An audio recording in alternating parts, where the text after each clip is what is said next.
शेख और अलगू चौधरी दो पक्के दोस्त थे। वो हिस्सेदारी में खेती करते थे, यहाँ तक कि उनका कुछ लेन देन भी एक साथ होता था। दोनों एक दूसरे पर पूरा विश्वास करते थे।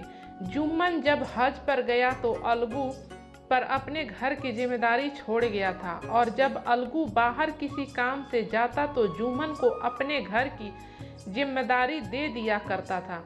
अलग अलग धर्म के होने के बावजूद दोनों के बीच भाइयों जैसा प्यार था, और यही उनकी दोस्ती का मूल मंत्र भी था। जुम्मन शेख की एक बूढ़ी मौसी खाला थी, जिनके पास थोड़ी बहुत जमीन थी। जुम्मन के अलावा उसका कोई नहीं था। जुम्मन ने किसी तरीके से वो जमीन अपने नाम करवा ली थी। जमीन की रजिस्ट्री जुम्मन के नाम न होने तक मौसी का खूब ख्याल रखा गया। अच्छा खाना, अच्छा व्यवहार व आदर सब मिलता था। लेकिन एक बार जब रजिस्ट्री हुई तो ये सब भी जाता रहा। जुम्मन की बीवी रोटियों के साथ मौसी को ताने देने लगी। जुम्मन शेख भी कुछ नहीं कहता। जुम्मन की मौसी को उसकी बहू ताने मारती, 2-3 बीघा जमीन क्या दे दी, मानो मोल ही ले लिया हो। मौसी ने कुछ दिन तक तो यो सहा, लेकिन जब उससे रहा नहीं गया तो उसने उसकी शिकायत जुम्मन से कर दी। लेकिन जुम्मन ने औरतों के मामले में दखल देना सही नहीं समझा। कुछ दिन तक तो ये सब यूं ही चलता रहा, लेकिन जब मौसी से ये सब सहा नहीं गया तो उसने जुम्मन से कहा, बेटा अब मेरा तुम्हारे साथ निभ नहीं पाएगा। एक काम करो, मुझे हर महीने पैसे दे दिया, मैं अपना गुजारा कर लूँगी। जुम्मन ने बड़े ही रूखेपन से जवाब देते हुए कहा, पैसे क्या पेड़ पर लगते हैं? मौसी ने बड़े ही नम्र भाव से कहा, मेरे पास रोजी रोटी के लिए कुछ तो होना चाहिए। पर जुम्मन मुकर गया। इस पर मौसी गुस्सा हो गई और उसने पंचायत करने की धमकी दे दी। इस पर जुम्मन हंसा और बोला, हाँ जरूर करो पंचायत, फैसला हो ही जाए, मैं भी कब तक ये सब सहता रहूं। जुम्मन को पूरा भरोसा था कि पंचायत का फैसला उसके ही पक्ष में आएगा। आसपास के गांव में ऐसा कोई नहीं था जो जुम्मन के एहसानों के तले दबा ना हो। कोई उससे बिगड़ना भला क्यों चाहेगा? उसे अपनी जीत पर कोई संदेह नहीं था, क्योंकि आसमान से फरिश्ते तो पंचायत करने आएंगे नहीं। इस बीच बेचारी मौसी हाथ में लाठी लिए एक गांव से दूसरे गांव दौड़ती रही। एक एक कदम चलना मुश्किल हो रहा था, लेकिन अब बात आन पड़ी थी तो उसका निर्णय होना तो जरूरी था। गांव में शायद ही ऐसा कोई शख्स होगा जिसको बुढ़िया ने अपना दुखड़ा न सुनाया हो। किसी ने तो बुढ़िया की बातों को ऊपर ऊपर से ही सुना, तो किसी ने उसके प्रति अपनी संवेदनाएं दिखाई। ऐसे बहुत ही कम लोग थे जिन्होंने बुढ़िया की बातों को गौर से सुना हो। सब तरफ घूम घाम के अंत में बुढ़िया अलगू चौधरी के पास पहुंची। अपनी लाठी किनारे रखते हुए उसने अलगू से कहा, बेटा तुम भी मेरी पंचायत में आना। अलगू ने कहा, मुझे बुलाकर क्या करोगी मौसी, गांव के और लोग तो आएंगे ही। मौसी बोली, अपनी मुसीबत का रोना सबके आगे रो आई, अब आना न आना उनके अधिकार में है। इस पर अलगू ने कहा, आने को तो आ जाऊंगा मौसी, पर वहां मैं कुछ बोलूंगा नहीं। मौसी ने पूछा, क्यों? जवाब में अलगू ने कहा, जुम्मन मेरा पुराना दोस्त है और मैं उसके साथ अपना रिश्ता बिगाड़ नहीं सकता। मौसी बोली, तो क्या बिगड़ने के डर से अपने दिल की नहीं कहोगे वहां? अलगू मौसी के इस सवाल का जवाब नहीं दे सका, लेकिन उसके दिलो दिमाग में यह सवाल बार बार गूंजे जा रहा था। शाम के समय पंचायत बैठी। जुम्मन ने पहले से ही पंचायत के बैठने के लिए पंचायत शुरू हुई और बूढ़ी मौसी ने पंचों से निवेदन करते हुए कहा, पंचों आज 3 साल हो गए, मैंने अपनी सारी जमीन जुम्मन के नाम कर दी।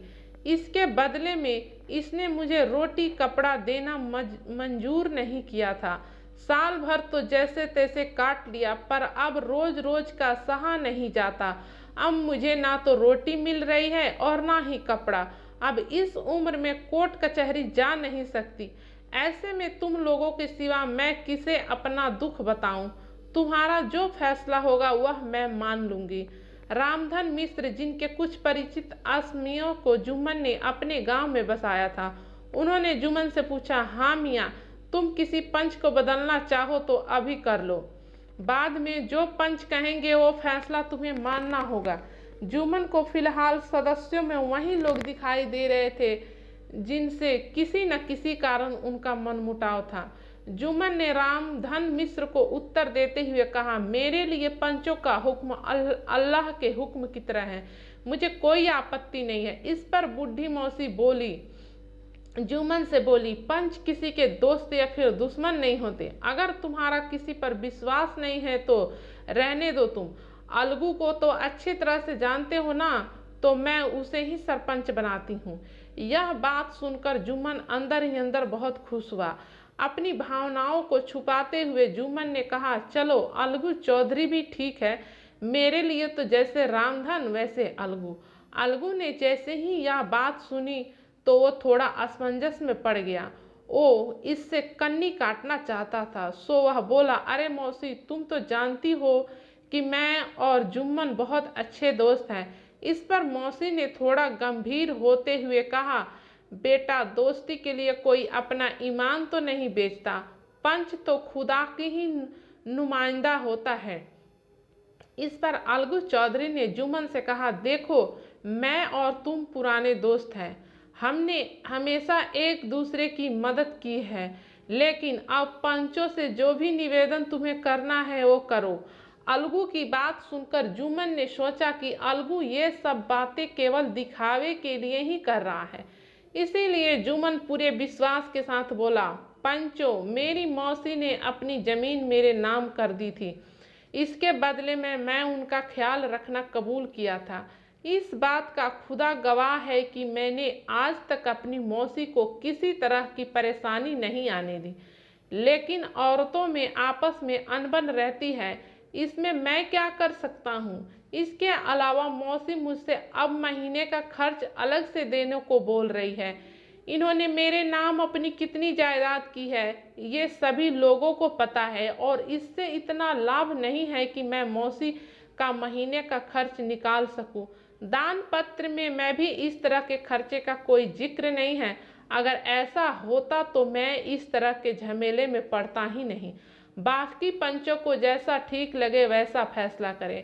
अलगू चौधरी को कभी कभार कचहरी का काम पड़ ही जाता था, इसीलिए वो कानून के बारे में अच्छी समझ रखता था और कानून का भी पक्का था।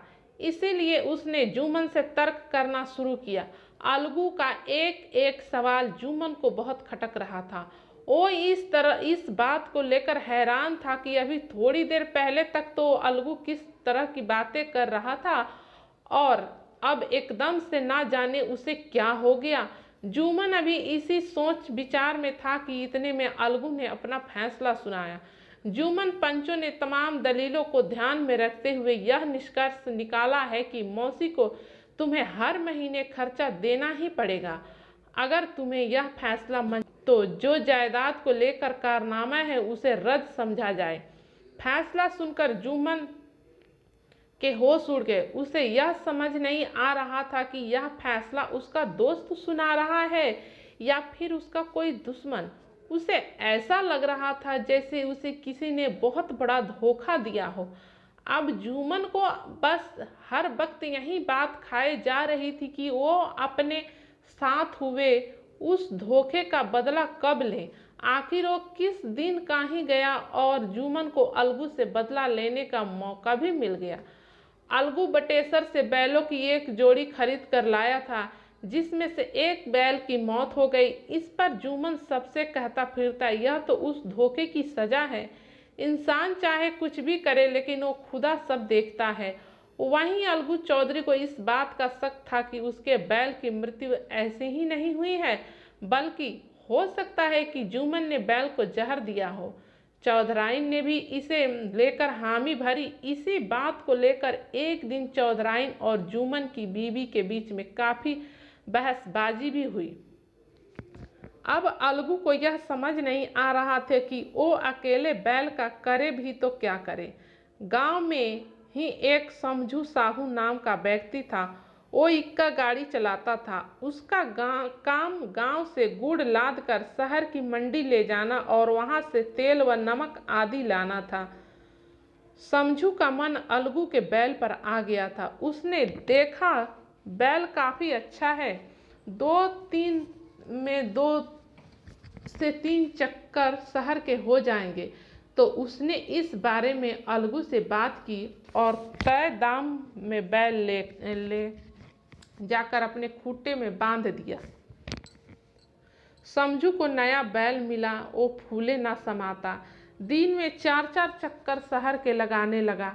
न उसे बैल के चारे की फिक्र होती और न ही उसके पानी की। रात को बस रूखा सूखा भूसा सामने डाल दिया करता था। बेचारा बैल दम नहीं ले पाता था कि समझू उसे फिर हाँक देता।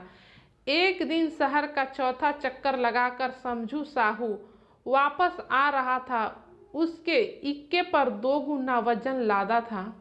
दिन भर की थकान से बैल मुश्किल से ही चल पा रहा था। अंधेरा होने वाला था और समझू साहू को पहुंचने की जल्दी लगी थी।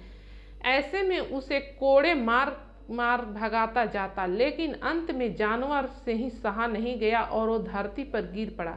बैल गिरा भी ऐसा कि उसके प्राण छोड़ दिए। दिन भर के चक्कर लगाने के बाद साहू जी के पास कोई 250 रुपये कमाई बनी थी जो उसकी कमर में बंधी थी। इसके अलावा नमक के बोरे में गाड़ी में थे। ऐसे में गाड़ी को छोड़कर भी वो जा नहीं सकता था। इस तरह उसने रात को वहीं रुकने का फैसला किया। पहले हुक्का और फिर चीलम पीकर साहू जी अपनी नींद को भगाने की कोशिश करते रहे, लेकिन न जाने कब आंख लग गई। जब नींद खुली तो उसके साथ ही होश भी उड़ गए। कमर से बंधी थैली गायब थी। इस घटना को करीब 1 महीना बीत गया। अलगू जब अपने बैल के पैसे लेने साहू जी के पास गया तो मामला ही उल्टा पड़ गया। साहू तो साहू, उसकी बीवी उस पर झल्ला पड़ी। साहू बिगड़ते हुए बोला, यहाँ हमारी पूरी कमाई लुट गई और इन्हें अपने पैसे की पड़ी है। कमजोर बैल थमा दिया और अब उसके भी पैसे मांगने चले। अगर तसल्ली नहीं मिली तो हमारा बैल बाहर बंधा है, उसे ले जाओ, 1-2 महीना उससे काम करवा लो, इससे ज़्यादा क्या लोगे। अलगू पहले तो शांत रहकर मामला दबाने में लगे रहे, लेकिन यहाँ सवाल पैसों का था तो वो भी गुस्सा पड़े। दोनों का शोर सुनकर गांव के और लोग भी इकट्ठा हो गए। दोनों को शांत कराते हुए उन्हें पंचायत करने की सलाह दे डाली। अलगू चौधरी और समझू साहू दोनों इसे लेकर राजी हो गए।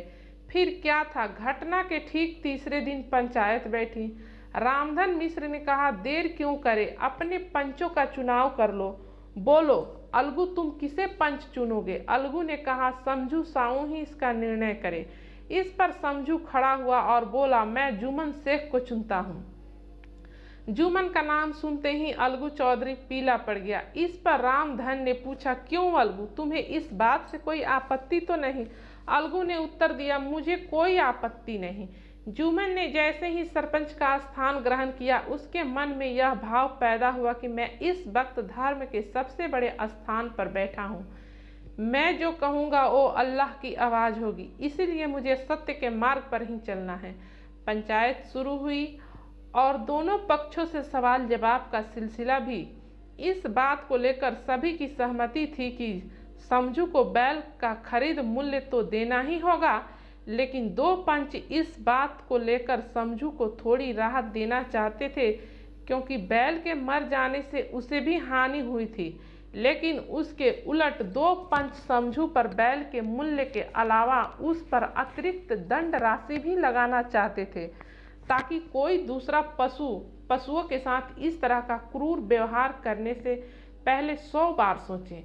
अंत में जुम्मन खड़ा हुआ और फैसला सुनाते हुए बोला, अलगू चौधरी और समझू साहू, पंचों ने पूरे मामले पर अच्छी तरह से सोच विचार कर यह निर्णय लिया है कि समझू साहू अलगू चौधरी को बैल के पूरे पैसे देगा, क्योंकि जब बैल खरीदा गया था तो उसे कोई बीमारी नहीं थी। बैल की मौत उस पर किए जुल्म और कड़े परिश्रम से हुई है।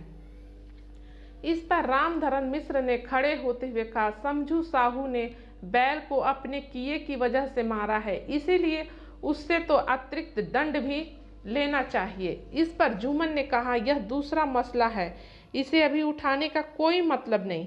इस पर झगड़ू साहू बोले, पर समझू को भी थोड़ी रियायत तो मिलनी चाहिए। इस पर जुम्मन ने कहा, यह अलगू चौधरी का खुद का फैसला है, अगर वो समझू को रियायत देता है तो यह उसका बड़प्पन होगा।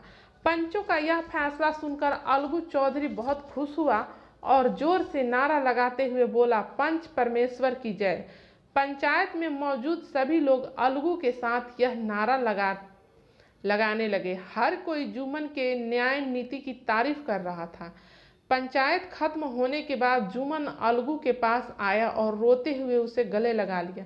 जुम्मन बोला, भाई अलगू, जब तुमने मेरी पंचायत का फैसला सुनाया था तो मुझे बहुत बुरा लगा था और तब से मैं तुम्हारा शत्रु बन गया था, लेकिन आज मुझे इस बात का एहसास हुआ कि जब हम पंच का स्थान ग्रहण करते हैं तो ना तो कोई किसी का दोस्त होता है और ना ही दुश्मन। सच और न्याय के सिवा कुछ भी समझ में नहीं आता है। यह बात सुनकर अलगू चौधरी दोनों के बीच जो बुराई का मैल था वो आंसुओं से धुल गया और दोनों की दोस्ती और पक्की हो गई।